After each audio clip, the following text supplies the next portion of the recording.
আশা করি সবাই ভালো আছেন। আজকে কয়েকটা লোকের উদ্দেশ্যে কিছু কথা বলবো।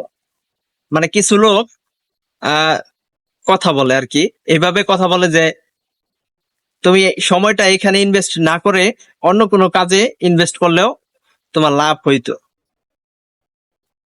মানে আমার আশেপাশে অনেক লোক আছে, যখন ভিডিও তৈরি করি, যখন ভিডিও বানাই, যখন শর্ট নেই, কারণ এটা তো ঘরের ভিতরে শর্ট নেওয়ার কোনো সিস্টেম নাই, জায়গায় জায়গায় যায় অভিনয় করতে হয়। তো ওই সময় অনেকেই বলে যে ভাই, আপনি এই জায়গায় সময়টা ইনভেস্ট না করে একটা চাকরি করতে পারতেন।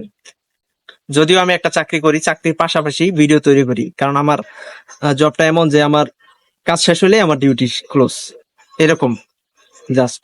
তবে জায়গাটা তৈরি করে নিতে অনেক সময় লাগছে। ওইটার পাশাপাশি আর কি এই ভিডিও গুলা তৈরি করি এবং এগুলো আপলোড দিই। তো এই ভিডিও যখন সারি বা ভিডিও যখন তৈরি করতে যাই, অনেকেই বলে যে ভাই, আপনি চাইলে আরেকটা কাজ করতে পারেন, চাইলে টিউশনি করাইতে পারেন, চাইলে আপনি পার্ট টাইম একটা জব নিতে পারেন।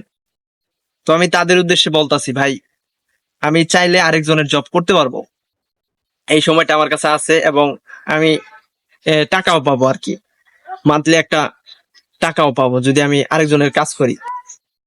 তবে আরেকজনের কাজ যদি আমি করি, শুধু তার কাজই আমার কইরা যেতে হবে, ঠিক আছে? তো নিজে কিছু করার চেষ্টা করি। মানে তাদের কথায় আমি কান দেই না অবশ্য, তারা বলে আমি জাস্ট শুনি। তারা বলতে থাকুক, কোনো সমস্যা নাই, প্যারা নাই। কারণ আমার চিন্তাধারা থেকে, আমার ডিসিশনের থেকে, আমার জায়গা থেকে আমি যদি চিন্তা করি যে আমার আসলে কিছু করা উচিত, আমার একটা জায়গা ক্রিয়েট করা উচিত যেখান থেকে মানে আমি মানে সচ্ছল হইতে পারবো। তো আমি চিন্তা করে নিছি, আমি যে জায়গাটা বা যে ওয়েটা বাইসা নিছি সেটা হচ্ছে অনলাইন, ফেসবুক এবং ইউটিউব। এই দুইটাই আমি বাইসা নিছি মূলত, বাকিগুলা করি না। তো আস্তে আস্তে যদি কোনো সময় জনপ্রিয় হই আর কি, মানে স্বপ্ন আছে তো একটা কিছু করার, সবাই যাতে চিনে একজন কন্টেন্ট ক্রিয়েটর হিসেবে, এরকম একটা জায়গায় যদি যাইতে পারি কোনোদিন, তাহলে আর কি, তাহলে তো আমার আর পিছনে ফিরে তাকাইতে হইব না, আমি আহ ভালোভাবে মানে চলতে পারবো। তো তারা হয়তো এটা জানে না যে ফেসবুক আমারে কি দেয়, তারা হয়তো এটা জানে না যে ইউটিউব আমার কি দেয়। আমি যে ভিডিও তৈরি করি, এটা জাস্ট আমার ফানি এন্টারটেইন, মানে মানুষে বিনোদন দেওয়ার জন্য, বাট এখান থেকে কোনো বেনিফিট নাই, তারা চিন্তা করে আর কি। কিন্তু ইউটিউব ফেসবুক যেই পরিমাণে আর্নিং দেয় ভাই, একটা চাকরিজীবী মানুষ এত টাকা ইনকাম করতে পারতো না। এটা আশেপাশের কন্টেন্ট ক্রিয়েটরদের আপনি দেখলেই বুঝতে পারবেন, তাদের ভিডিও দেখলেই বুঝতে পারবেন।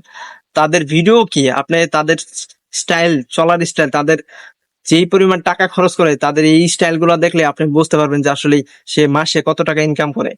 বাকি অন্য কোনো কাজ করে না, শুধু ভিডিও বানায়, ফেসবুকে ছাড়ে, ইউটিউবে ছাড়ে, শুধু এই কাজ করে সে কত টাকা ইনকাম করে। এইটা হয়তো তারা জানে না, যারা এই ধরনের কথা বলে। তো তো তাদেরকে বলতেছি, ভাই দেখেন, আপনি আপনার কাজ করেন, আমাকে আমার কাজ করতে দেন। শুধু শুধু মানুষের প্যারা দিয়ে না, ঠিক আছে? শুধু শুধু মানুষের কষ্ট দিয়ে কথা বলেন না।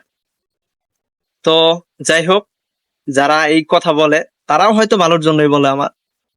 আমি তাদেরকে মানে তাদের কথা গায়ে নেই না, কানে নেই না, কোনো প্যারা নেই। আমি আমার কাজ করতেছি, তাদের বলার ইচ্ছা বলে, বলুক, সমস্যা নাই। তবে তারা একটা সময় বলবে যে না, ওর জায়গাটাই ঠিক আছে। তো সবাই ভালো থাকবেন, আজকের ভিডিও এই পর্যন্তই। আল্লাহ হাফেজ।